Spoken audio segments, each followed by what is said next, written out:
Hey, what's going on, guys? I'm going to talk to you today about how Lightyear has flopped at the box office. Now, it's not the worst loss anyone's ever had in a movie. My prediction is they'll probably lose about $25 million. The budget was about $200 million, and right now, the box office is a little bit over $161 million. So right now, they've lost $39 million so far. Now, the film has only been released a few weeks now, so I think they'll probably pick up about 8 or 9 million this week, maybe, and then probably about 5 million the next week's my prediction. But they'll probably lose at least 25 million. Doubt they'll lose 30 million, but they could, and I'm going to explain why that has gone on. Now, I saw the movie.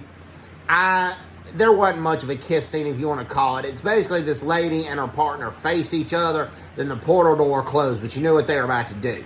And there is a little bit of giving away the movie, but not too much. Well, Buzz Lightyear's comrade, who had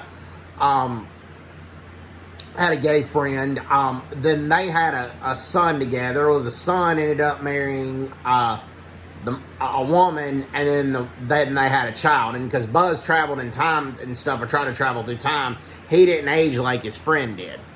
Well, long story short on that, though, here's the other side of that. The other side of it wasn't much of a kiss scene, if there was one. Here's the thing, why it flopped, and why people didn't want the kiss scene. Or, I'm quoting kiss, because it wasn't much of a kiss scene if it was that. People go, and this is why Top Gun Maverick has done so well in the box office, at like over $1 billion. People go to the movies to get entertained, not to hear about politics.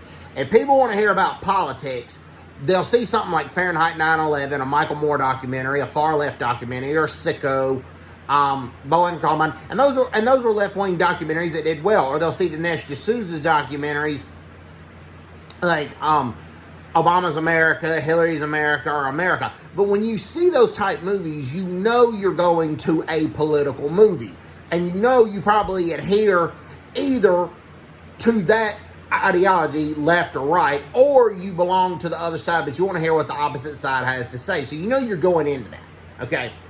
But when you have like a Pixar animation movie, you go to get entertained. You don't go to hear about politics or hear about a political agenda. That's the same thing. So that is why. I mean, that's the same thing for just like anything. It's the same way with sports. You know, you watch a sporting event to get away from some of that. Like, Anthony Brian Logan summed it up best. He's a news junkie. I am too. But if I'm watching sports, I'm trying to get away from politics. If I'm watching a movie, unless I know it's a political movie, I'm trying to get away from politics. That's what it is. And I'm not taking a political side one way or the other. But Top Gun Maverick has done so well, and it's made over $1 billion, and it didn't have a political agenda. And people go to the movies to get entertained, not to hear about politics.